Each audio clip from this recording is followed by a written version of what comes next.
My name is Rachel Donovan. I am 36 years old, and on the night my daughter came into this world, at 11:43 in the evening on a Thursday in February, I was alone, not almost alone.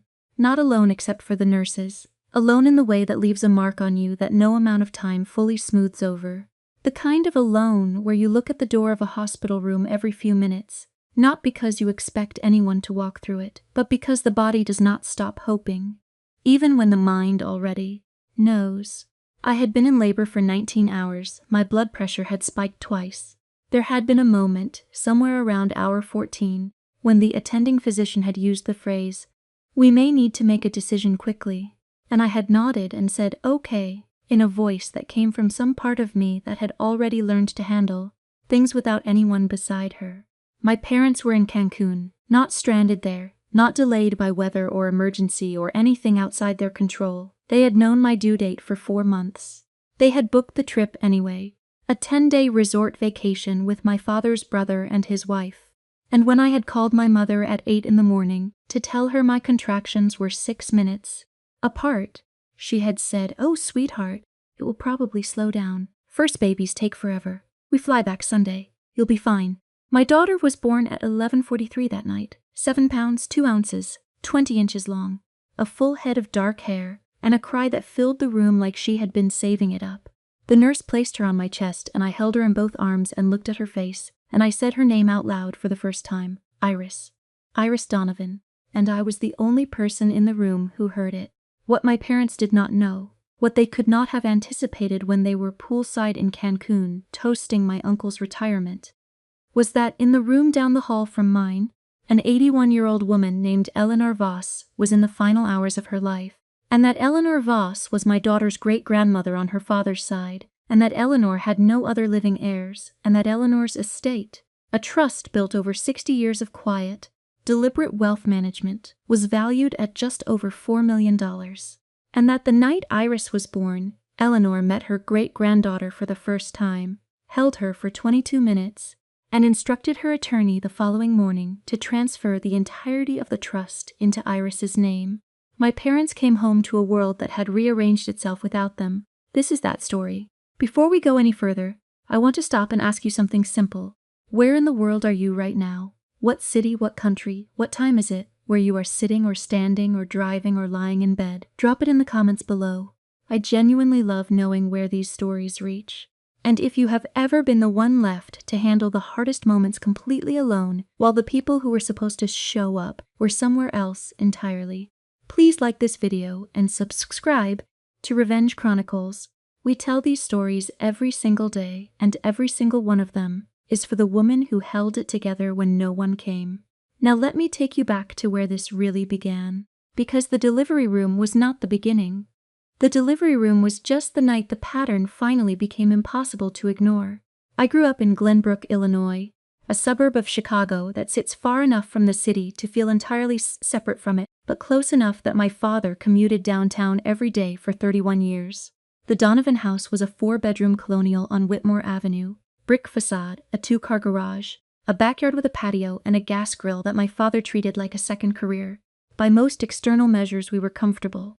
My father, Thomas Donovan, 62, was a senior partner at a mid-sized corporate law firm called Hewitt & Crane. My mother, Patricia Donovan, 60, had a background in interior design and had worked out of the house for most of my childhood, taking on clients between school pickups and holiday preparations, and all the other logistics she managed with the efficiency of a woman who was very good at running things for other people. Then there was my brother, Brandon Donovan, 33, 3 years younger than me, a man who had always moved through the world with the ease of someone who had never been told no in a way that stuck. Brandon was not malicious. I want to say that clearly because this story has a villain, and Brandon is not entirely it. He is more of a symptom than a cause. He was cheerful and charming and completely, fluently irresponsible. And my parents had been managing the consequences of his irresponsibility since he was approximately 17 years old, with a patience and a consistency they never once applied to me. When Brandon failed out of his first college after 2 semesters, my parents quietly enrolled him in a second one and told people he had transferred. When he totaled a car at 22, and the insurance gap came to $3,800, my father wrote a check the same afternoon without a conversation about it. when Brandon started a landscaping business at 25 that lasted 14 months before he shut it down with outstanding invoices to 3 different suppliers. My father quietly settled those invoices, a total of $11,200, without ever making Brandon sit across a table and account for any of it. When Brandon needed a security deposit for his apartment in Evanston, my mother wrote the check. When he needed help with rent one spring because business was slow, this was after the landscaping company, during a vague period when Brandon was doing something in consulting that no one could quite explain. My parents covered 3 months at $1,500 a month. None of this was secret. It was simply never discussed. Not discussed with Brandon, who accepted it with the gracious ease of someone who has always expected a safety net. Not discussed with me, who watched all of it with the kind of careful, accumulating attention you develop when you grow up understanding that your family's resources have a preferred direction of flow. I was not a difficult child. I was not a demanding one. I got good grades because I liked learning, not because I was performing for approval. I worked summers at a bakery from the time I was 16 and paid for my own school supplies, my own clothes, my own everything that did not feel worth the conversation it would take to ask for it. I got into the University of Illinois on merit, applied for and received a partial academic scholarship, took out loans for the remainder, and graduated with a degree in occupational therapy and $29,000 of debt that I paid, down at $400 a month for 7 years. My parents came to my graduation. They also came to Brandon's when he finally finished his degree at 24, a degree my father had by that point funded twice over. The difference was that at Brandon's graduation my mother cried at the ceremony. At mine she said, "I'm so proud of you, honey," and then asked if I knew a good restaurant near the campus where they could take us all to dinner. I moved to Madison, Wisconsin after graduate school. I built a practice in occupational therapy, working primarily with pediatric patients, which is exacting work and deeply meaningful work, and work that I loved completely. I rented a 2-bedroom apartment on the east side of the city, furnished it slowly and carefully, and began assembling a life that was entirely my own construction. At 31, I met Daniel Voss. Daniel was 34, a civil engineer, quiet in the way of men who are genuinely internal rather than just reserved. He had a dry sense of humor and an ability to sit in comfortable silence that I found, after a lifetime of family noise, genuinely restful. We dated for 18 months. We moved in together. We got engaged on a Tuesday evening in November, with no drama and no audiences, just the 2 of us in the kitchen of the apartment we shared. Daniel with a ring he had chosen himself, and a sentence he said simply and meant completely. I called my mother that night. She said, "Oh, that's wonderful. We should have dinner soon." She did not ask about the ring. She did not ask about Daniel's family. She asked what I thought about the holidays and whether we were coming to Glenbrook for Christmas. I should tell you about Eleanor. Eleanor Voss was Daniel's grandmother on his father's side. She had grown up in the western suburbs of Chicago, the daughter of a man who had built a small but durable manufacturing business in the 1950s, and she had spent her adult life managing and quietly growing the family wealth with a discipline and a patience that her own children had not inherited. She had been widowed at 67, had 2 sons who both lived out of state, and had made it clear to everyone around her that she considered excessive sentiment about money a form of imprecision she had no patience for. I met Eleanor at Christmas, the year Daniel and I got engaged. She was 80 years old, sharp as weather, and she watched people with the focused attention of someone who has lived long enough to stop being polite about it. She sat across from me at Daniel's parents' dinner table and asked me direct questions about my work in the way that people only do when they are actually listening to the answers. She asked about my patients. She asked how I had built my practice. She asked what I thought the most undervalued quality in a person was. I said, consistency. She looked at me for a moment and said, good answer. After dinner, she found me in the kitchen where I was helping Daniel's mother with the dishes, and she said, without preamble, my grandson has made good decisions. I think you are one of them. And then she went back to the living room. Daniel and I married in September of that year, a quiet ceremony at a botanical garden outside Madison. 43 guests, my parents in the front row, Eleanor in the second row in a dark green dress, with a strand of pearls she had worn to every important event of her adult life. My father made a speech at the reception that was warm and articulate and lasted exactly long enough. My mother danced with Brandon and posted it on Facebook. I became pregnant in the spring of the following year. I was 35, it was my first pregnancy, and it had been exactly the kind of quiet, cautious, monitored first pregnancy that comes with the territory of being over 35 and in the medical field, and therefore fully aware of every possible variable. I told my parents in June when we were past the first trimester. My mother said, "Oh, Rachel, finally," as though I had been withholding something from her, which was a framing choice I noted and set aside. My father said he was going to be the best grandfather in Illinois. Brandon texted a string of baby emojis, and then asked if I knew anyone in Madison who needed landscaping work. Eleanor Voss, when we told her, sat quietly for a moment and then said, "A great-grandchild." She said it the way you say something you have been waiting for, without knowing you were waiting for it. Over the months of that pregnancy, Eleanor and I spoke on the phone more than I would have predicted. She called on Sunday evenings, usually around 6:30. We talked about the pregnancy, about my practice, about Daniel's projects, about her garden, about a novel she was reading. She asked questions. She listened to the answers. It was the kind of relationship I had not expected to grow and could not have manufactured. It grew because it was real. My due date was February 9th. My parents booked their Cancun trip on December 21st, departing January 31st and returning February 9th.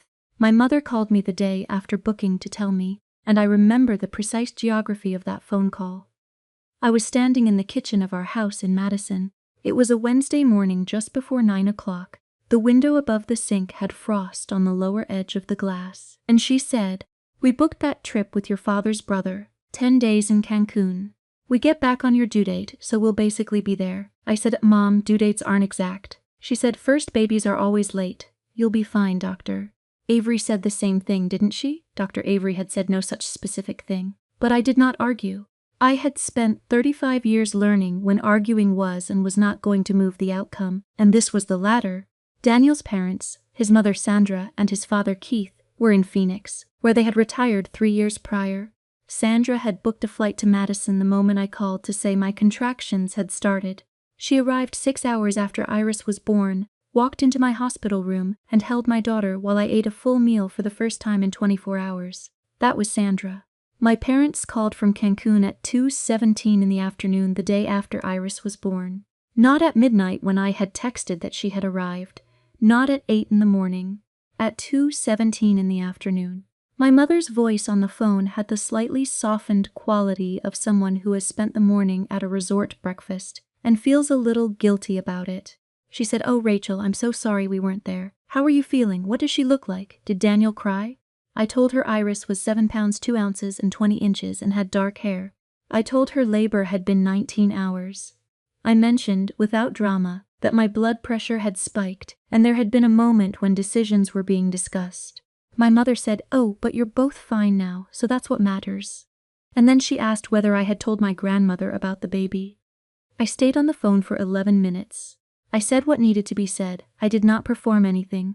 When we hung up, I looked at Iris in the hospital bassinet beside my bed, and I made her a quiet and private promise that I have kept every day since. What I had not yet told my parents. What I had not told anyone except Daniel and his parents and his grandmother's estate attorney was what had happened in the room down the hall. Eleanor Voss had been at Madison General for 3 days before Iris arrived. She had been transferred from a facility in Chicago with a diagnosis that her physician described as a matter of time rather than outcome. Daniel had been with her as much as he could while also being beside me. The timing was the kind of thing that you cannot plan for and cannot fully process until later. Your grandmother dying in the same hospital where your daughter is being born. The universe does not ask for your scheduling preferences. At 12:16 in the morning, 33 minutes after Iris was born, a nurse brought my daughter down the hall in a bassinet, and I followed in a wheelchair, and we went into Eleanor's room. Eleanor was awake. Her breathing was slow and deliberate, the way of someone who is using her energy with great care. The nurse lifted Iris and placed her gently into Eleanor's arms. Eleanor looked down at her great-granddaughter for a long time without speaking. Her face did something that I do not have words precise enough to describe. It was not sentimentality, it was something more specific than that. It was recognition, like seeing the continuation of something. She held Iris for 22 minutes. When the nurse took Iris back to my room, Eleanor looked at me from the bed and said, "She has serious eyes." I said, "She's 33 minutes old," Eleanor said.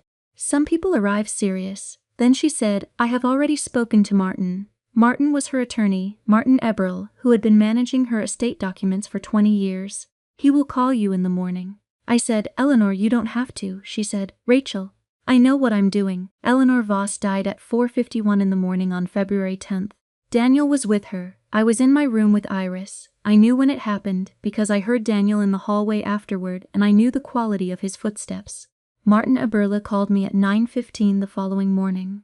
The Donovan Family Trust, a trust Eleanor had established and grown over 61 years, currently valued at $4,140,000, was being restructured and transferred in its entirety into a custodial trust in the name of Iris Ann Donovan Voss. I was named the sole trustee until Iris reached the age of 25. Daniel and I were co-executors of Eleanor's estate for all other matters. I thanked Martin. I hung up. I looked at my daughter in the bassinet. She was sleeping. I watched her breathe for a while and thought about Eleanor holding her in the dark at 12:16 in the morning and saying she had serious eyes. I did not call my parents that day. There was nothing to report yet. The trust documentation would take several weeks to finalize. There was a funeral to plan. There was a daughter to bring home from the hospital. There was an entire restructuring of reality to absorb. And I absorbed it the way I absorb most things, quietly, carefully, one day at a time. My parents came to Madison for the first time when Iris was 3 weeks old. My mother arrived with 2 bags of gifts and an energy that occupied the entire house. She cooed over Iris, took 17 photographs in the first 40 minutes, and said, "She has the Donovan nose, don't you think?" At least 4 times. My father held Iris with the careful tenderness of a man who is genuinely moved and does not quite know what to do with it. It was a good visit, mostly. I cooked dinner. My mother redecorated a corner of the living room by moving things without asking. Brandon did not come. He had something going on. I want to stop here for just a moment and speak directly to you, wherever you are in this story. If you are still here, if you are still watching or listening, I want to ask you something. Have you ever been the one in the family who shows up? Not the one who is celebrated, not the one who gets the resources or the attention, but the one who simply shows up, who handles the hard things alone, who runs quietly on a reserve of strength that nobody acknowledges, because acknowledging it would mean noticing how much they've leaned on it. If that is you, drop something in the comments, even just the word "here," because you are not invisible on this channel. Subscribe if you haven't already. These stories are built for you. Now, the quiet part, the part where the plan is not a plan at all, but simply a life lived correctly. In the months after Iris was born, I returned to my practice part-time at 4 months and full-time at 7 months. Daniel's work continued. We bought a house, a 3-bedroom craftsman in a neighborhood near a good school. Using a combination of our savings and, with Martin Eberle's guidance and a court approval, a modest loan from the Iris Donovan Voss Trust for the down payment, which we repaid with interest within 18 months. The trust was managed conservatively and well. By the time Iris was 2 years old, even in a difficult market, it had grown to $4,310,000. I told my parents about the trust when Iris was 8 weeks old, at a Sunday dinner at our house in Madison. I told them the way I tell most things, directly and without embellishment. Eleanor Voss had passed away the night Iris was born. She had revised her estate documents with her attorney. The entirety of her trust, just over $4 million, had been placed in Iris's name with me as trustee. My mother put down her fork. My father said, $4 million. I said yes. There was a silence that had several things moving inside it. I watched both of my parents process the information in real time, the surprise, and then the calculations that follow surprise in people who have spent their adult lives managing a particular kind of resource scarcity. My father said, "That's extraordinary, Rachel. Eleanor must have thought the world of you." I said, "I think she thought the world of Iris." My mother said, Of course. It's for Iris." "That's wonderful." She picked her fork back up. "Will you have access to it? I mean, as trustee?" I said, "For Iris's legitimate expenses, yes. With appropriate documentation and Martin's oversight." My mother nodded slowly. She looked at my father. He looked at his plate. Brandon, who was at the table, said, $4 million. Like $4 million. And my mother said, "Brandon, honestly." That dinner ended the way most of our family dinners ended, with my mother washing dishes and talking about something unrelated, my father moving to the living room to watch something on television, and me loading the dishwasher in the way of someone who has always been on the cleanup crew. It was a year after that dinner when the first ask came, and to my parents' credit, or to the credit of whatever instinct told them to be careful, the first ask was not large. My father called me on a Wednesday evening in September and said that Brandon had gotten into a situation with his car. The transmission had gone. Repairs would be $4,400, and Brandon simply did not have it. He was not asking for a handout, my father said, just a loan. Just until Brandon got back on his feet. He was doing much better with this new venture. Did I have any flexibility? I said, Dad, the trust is Iris's money. It's not mine to lend to Brandon. My father said, Of course, of course. I wasn't suggesting the trust. I meant, do you and Daniel have any flexibility personally? I said, we don't lend money to family, Dad. It never ends well. He said, right. Of course. He moved on quickly. My mother tried differently. She tried through sentiment, through references to what family means, to how we all have hard times, to how much it would mean to her if Rachel could just help out, because she and my father were stretched at the moment. I listened to each of these conversations with the full attention I give everything, and I responded the same way each time, clearly, warmly, and without movement. What neither of my parents said out loud, but what existed beneath every conversation we had in the 18 months after they learned about the trust, was the belief, quiet, persistent, entitled, that the money existed in their sphere, that a grandchild's trust fund was a kind of family asset, that $4 million in the family, regardless of whose name it was in, created an obligation in all directions. It did not. I knew it did not. Iris's trust was Iris's trust. It was Eleanor Voss's life's work, and it was my daughter's future, and it was under my stewardship, and my stewardship was not a democratic process. The public moment, the one I had not planned but that arrived with the precision of something that had always been inevitable, came on a Saturday afternoon in October when Iris was 2 years and 8 months old. My parents had driven up from Glenbrook for Iris's birthday party, which we held on the nearest weekend to her actual birthday. Daniel's parents had flown in from Phoenix. There were 14 people at the house. Close friends, Daniel's colleagues, his parents, mine. Sandra had made a cake. The backyard was strung with lights, and there were children from the neighborhood, and a dog that belonged to Daniel's colleague, who had decided the yard was its personal territory and needed regular redirecting. It was a good afternoon, genuinely good, and I was glad my parents were there. I want to be clear about that. The story I am telling is not one where everything is black and white. It is one where the pattern is what it is, and the pattern asserts itself even in good afternoons. My father had been having a conversation near the back porch with Daniel's father, Keith, for about 20 minutes. Keith is a retired engineer from Phoenix who has the calm, direct manner of a man who has spent 40 years solving concrete problems. I was in the kitchen refilling a tray of food when I heard the conversation shift through the open window. My father's voice dropped into the register he uses when he is making a request, lower, more deliberate, with a kind of sociable reason to it, the voice of a lawyer building a case. He was telling Keith that he and Patricia had been thinking about their finances. That retirement had not gone exactly as planned. The market, some investments, Brandon's situation. That they were not in a position they were comfortable with, and that he had been wondering whether Keith had ever spoken with Daniel about the trust, about Iris's trust, and whether there was any possibility of some kind of arrangement that would help the family. Keith listened to my father with the patience of a man who is waiting for a sentence to finish before he responds. Then he said, in the same level voice he uses for everything, Tom, that trust belongs to Iris. It's not a family resource. It was Eleanor's decision, and it's Rachel's responsibility. It's not something I would approach Daniel about. My father said, Of course. I wasn't suggesting anything improper.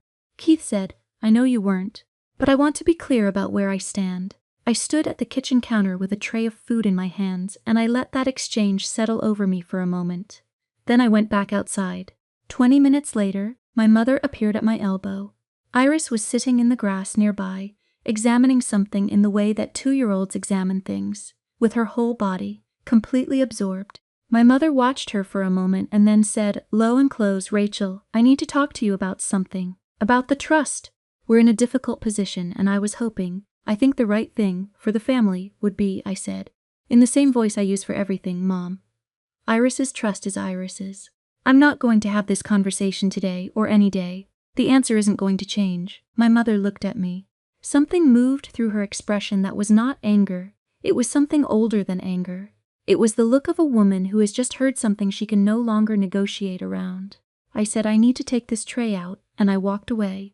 I carried that tray through the backyard, to the table by the garden, and I set it down, and I straightened up, and I looked at the afternoon, the lights in the trees, Daniel's father laughing at something across the yard, Iris in the grass, Sandra cutting a second piece of cake for a 4-year-old who had come from next door.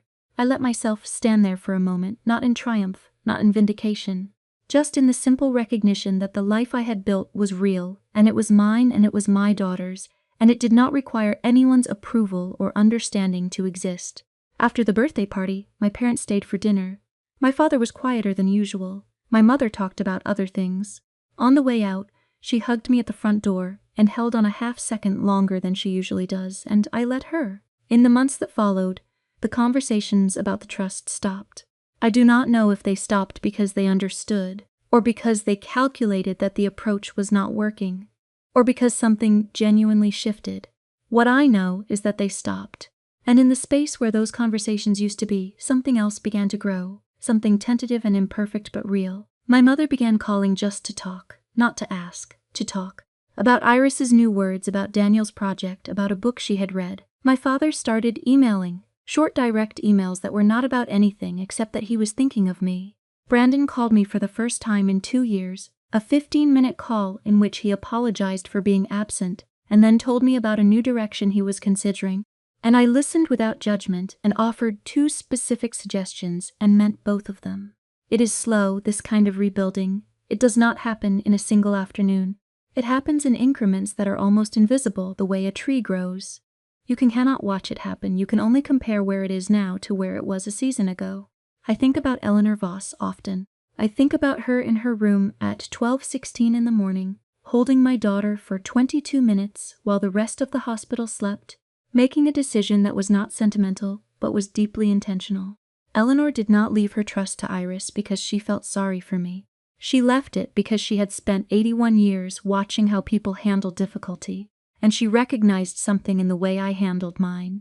She once said to me in one of our Sunday evening calls, "The people who are worth anything are almost always the ones doing the least amount of talking." I thought about that a lot in the delivery room at hour 14, when it was just me and the monitors and the attending physician's careful face. I thought about it when I texted my parents at 11:45 that night and did not hear back until 2:17 the following afternoon. I thought about it every time I sat in a family dinner and watched the resources and the attention flow the way they had always flowed, while I sat quietly in the lane I had built for myself and kept moving. I want to say something to anyone watching this who is in the early part of the story, the part where the pattern is real, but the payoff is not visible yet, where you are the one handling things alone and building in silence, and wondering whether the building will ever amount to anything anyone can see. It will, not necessarily in the way you imagine, not necessarily in the form of a trust fund or a revelation at a birthday party, but the life you build with consistency and intention is real regardless of whether anyone is watching, and its reality is not dependent on being witnessed. Eleanor Voss spent 61 years building a trust that no one in my family knew would end up in my daughter's name. The building was the point. The transfer was simply evidence of the building. I am not the same person I was in that delivery room. I am not harder. I am not angrier. I am, if anything, more patient, because I understand now in my bones what I only understood in my head before, which is that time is not the enemy of the person who is building something real. Time is actually their greatest ally. Every year that passes without the explosion, without the confrontation, without the dramatic speech, every quiet year of showing up and doing the work, is a year of compound interest on the life you are making. My name is Rachel Donovan. I am 36 years old. My daughter's name is Iris. She has serious eyes and dark hair and a laugh that sounds like it belongs in a bigger room. She has a trust fund in her name that will be there when she is 25. She has a mother who was in the room when she was born and will be in every room that matters for the rest of her life. She has a great-grandmother she met for 22 minutes at midnight, who looked at her face and made a decision that changed the shape of her future, and I am going to make sure that when Iris is old enough, she knows that story in its entirety, not as a lesson about money, as a lesson about what it means to be seen by the right person at the right moment, and what it means to live your life in a way that makes you worth seeing. And now I want to ask you, before you go, if your family has ever treated someone else's resources as a collective asset, as though your hard work or your luck or your inheritance was automatically available to the people who raised you regardless of how they behaved. How did you handle it? Did you give in? Did you hold the line? Did you find a way to hold both things at once, the love and the boundary, without losing either? Tell me in the comments. I read every word. Thank you. From the bottom of everything I have. This channel is built on the belief that quiet women have the loudest stories, and you prove that to me every single day, in the comments, and in the messages, and in the simple fact of your being here. If Eleanor Voss taught me anything, it is that the most important decisions are made in still rooms, in the middle of the night, with no audience. You are making those decisions right now, in your own life, in your own still room. Keep making them. Keep building. We will be here every day with another story that reminds you why it is worth it. Thank you for watching Revenge Chronicles. We will see you in the next one.